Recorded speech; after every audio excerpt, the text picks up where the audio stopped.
देखिए वो बार्गेन कर रहे हैं, ब्लैकमेल कर रहे हैं, कहीं पे निगाहें कहीं पे निशाना। वह छटपटा, पहले तो वह क्लियर करे कि वह कहाँ है। हमने तो पहले भी कहा है कि वह पहले क्लियर करे कि वह नीतीश कुमार के साथ है, कि तेजस्वी यादव के साथ है, कि मोदी जी के हनुमान है, कि एनडीए में है, कि महागठबंधन में है, पक्ष में है कि निष्पक्ष में है। वह पहले यह स्पष्ट करे। बिल्कुल यह कल्पना, यह बिल्कुल बकवास है। काहे को बीजेपी चाहेगी कि हम लोगों को एक करना? हमारे नेता ने कहा था क्या वर्षा जल कृषि सुखाए। जब फसल सूख जाता है, खेत सूख जाता है, तो वर्षा होने का कोई मायने मतलब नहीं होता है।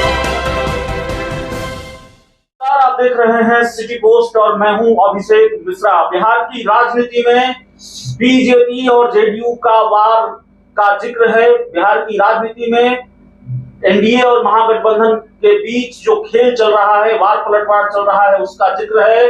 लेकिन बिहार की राजनीति में एक जिक्र भी जोरों पर है। वो जिक्र ये है कि चिराग पासवान को मनाने की कोशिश भारतीय जनता पार्टी ने की है और कर रही है। और चिराग पासवान ने 4 शर्तें बीजेपी के सामने रखी हैं। पहले, चाचा पशुपति कुमार पारस को बाहर कीजिए, एनडीए से हमें मंत्री बनाइए, 2024 को लेकर जो लोकसभा सीटों की डील है वो अभी फाइनल कीजिए, और नीतीश कुमार एनडीए में वापस नहीं लौटने चाहिए।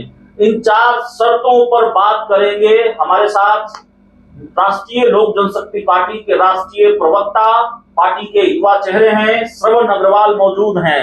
चिराग पासवान ने तो शर्त रख दी है, बड़ा जिक्र है इस बात का कि चाचा का विकेट गिराना चाहते हैं किसी भी हाल में।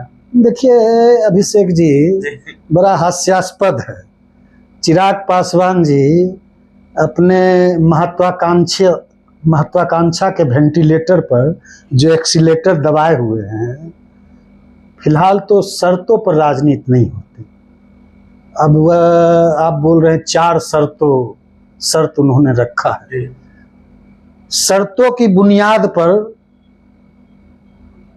ना आप किसी के साथ रह सकते हैं। शर्तों के बुनियाद पर कोई भी गठबंधन, कोई भी सहयोग, कोई भी समर्पण टिकाऊ नहीं हो सकता।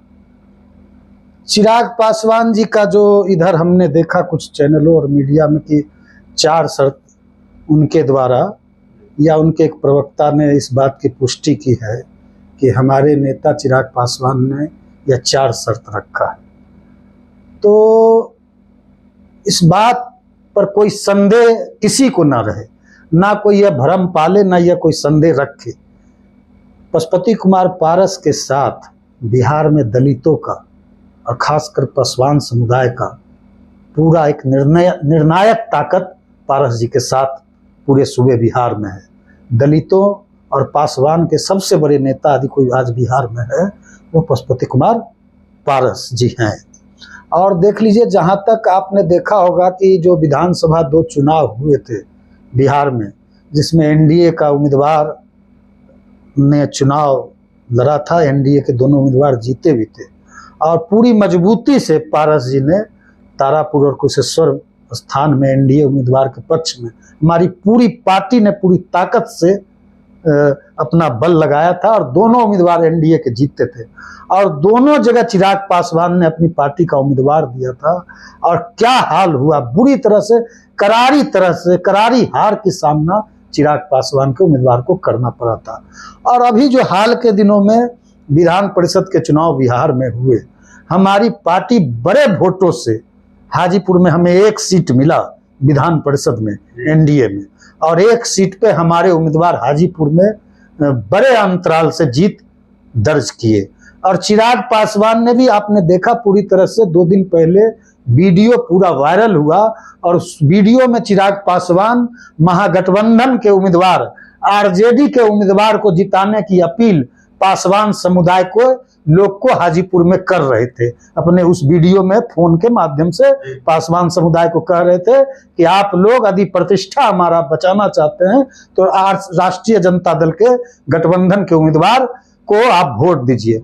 अब बुरी तरह से राजद के लोग वहां, राजद के उम्मीदवार हारे और पासवान लोग जितने भी वोटर थे विधान परिषद के चुनाव में, सभी लोगों ने पारस जी में आस्था व्यक्त करते हुए एनडीए के उम्मीदवार, राष्ट्रीय लोजपा के उम्मीदवार भूषण राय को वोट दिया और भारी वोटों के अंतराल से वह चुनाव जीते। सवाल यह भी है श्रवण जी की जब चिराग पासवान को अपने चाचा से इतना परहेज है कि वो शर्त रख रहे हैं कि उनको एनडीए से बाहर कीजिए तब हम बीजेपी के साथ जाएंगे या एनडीए में वापस आएंगे, क्या चाचा को भी इतना ही परहेज चिराग पासवान से है? और चिराग पासवान की एंट्री अगर एनडीए में होती है तो चाचा भी क्या शर्त रखेंगे कि भाई चिराग को नहीं आने देना है? देखिए, वो बार्गेन कर रहे हैं, ब्लैकमेल कर रहे हैं, कहीं पे निगाहें कहीं पे निशाना। वह छटपटा, पहले तो वह क्लियर करे कि वह कहाँ है। हमने तो पहले भी कहा है कि वह पहले क्लियर करे कि वह नीतीश कुमार के साथ है, कि तेजस्वी यादव के साथ है, कि मोदी जी के हनुमान है, कि एनडीए में है, कि महागठबंधन में है, पक्ष में है कि निष्पक्ष में है। वह पहले यह स्पष्ट करे।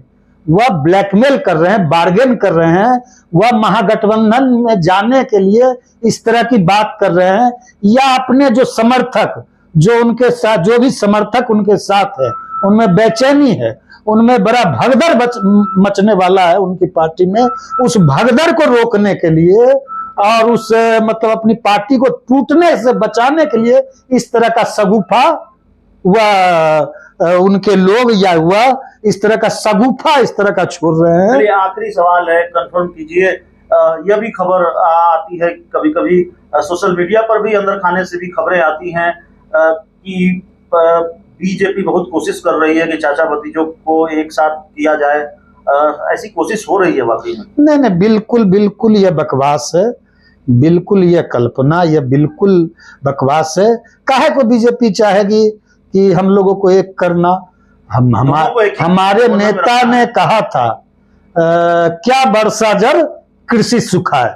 जब फसल सूख जाता है, खेत सूख जाता है, तो वर्षा होने का कोई मायने मतलब नहीं होता है। इसीलिए यह बिल्कुल भारतीय जनता पार्टी, हमने पहले भी कहा है, आज भी हम कह रहे हैं, भारतीय जनता पार्टी अपने सहयोगियों का सम्मान करती है और अपने सहयोगियों को अच्छी तरह से पहचानती भी है कि कौन उनका वास्तविक सहयोगी है। हम एनडीए का वास्तविक यदि कोई सहयोगी है तो वह पशुपति कुमार पारस है, राष्ट्रीय लोक जनशक्ति पार्टी है। हम लोग पूरी तरह से एनडीए में हैं। हमारे सभी सांसद पारस जी के नेतृत्व में एकजुट होकर, इकट्ठा होकर, पूरी मजबूती के साथ, चट्टानी एकता के साथ नरेंद्र मोदी जी के साथ हैं, एनडीए के साथ हैं। और 2024 के चुनाव में देखिएगा, भाजपा के साथ राष्ट्रीय लोजपा की ऐतिहासिक जीत होगी और सभी के सभी 40 सीट पर, सभी का सभी जो लोकसभा का 40 सीट है बिहार में, देखिएगा 24 में जो ये एनडीए का जो ये महागठबंधन है ना, कहीं का ईट कहीं का रोरा, भानुमति ने कुनवा जोड़ा। यह जो आपने सुना होगा कि बेंग को महागठबंधन उस बेंग की तरह है जिसको एक तराजू पर तौला नहीं जा सकता है। तो साझा प्रेस कॉन्फ्रेंस नहीं नहीं नहीं, ये सब बिल्कुल अंदर खाने में कुछ भी ठीक नहीं है। देखिएगा जनता दल समाप्त हो जाएगा। देखिएगा तेजस्वी यादव किसी न येन केन प्रकरण वह लगे हुए हैं कि जनता दल के सारे एमएलए को जनता दल का विलय आरजेडी में करा लिया जाए। देख लीजिएगा, जनता दल का सफाया हो जाएगा। फिर चचा भतीजा को गाली देते हुए नजर आएंगे, फिर भतीजा चाचा को गाली देते नजर आएंगे, फिर वह कहेगा कि वह साफनाथ है, ये कहेंगे वह नागनाथ है। इसलिए आने वाले दिनों में देखिएगा फिर इन दोनों में थुक्कम पजहब, गाली गलौज फिर शुरू हो जाएगा। कहीं से यह दिखावे के लिए एक हुए हैं। पूरी तरह से महागठबंधन जो है यह एक भ्रम है। और देख लीजिएगा, आप लोग का भ्रम और सब लोगों का भ्रम पूरी तरह से आने वाले दिनों में मिट जाएगा। यह भ्रम जो ज्यादा दिन, यह जो भ्रम जाल है महागठबंधन का, यह ज्यादा दिन चलने वाला नहीं है। तो महागठबंधन का भ्रम जाल ज्यादा दिन चलने वाला नहीं है। चिराग पासवान शर्तों के नाम पर बीजेपी को ब्लैकमेल कर रहे हैं और पशुपति कुमार पारस, जो राष्ट्रीय लोक जनशक्ति पार्टी के राष्ट्रीय अध्यक्ष हैं, केंद्र सरकार में मंत्री हैं, वो बिहार के बड़े दलित नेता हैं और राष्ट्रीय लोक जनशक्ति पार्टी और भारतीय जनता पार्टी मिलकर 2024 में बढ़िया प्रदर्शन करेगी। महागठबंधन का नामो निशान नहीं होगा, दावा है राष्ट्रीय लोक जनशक्ति पार्टी के राष्ट्रीय प्रवक्ता श्रवण अग्रवाल का। इस इंटरव्यू में इतना ही। बहुत बहुत धन्यवाद।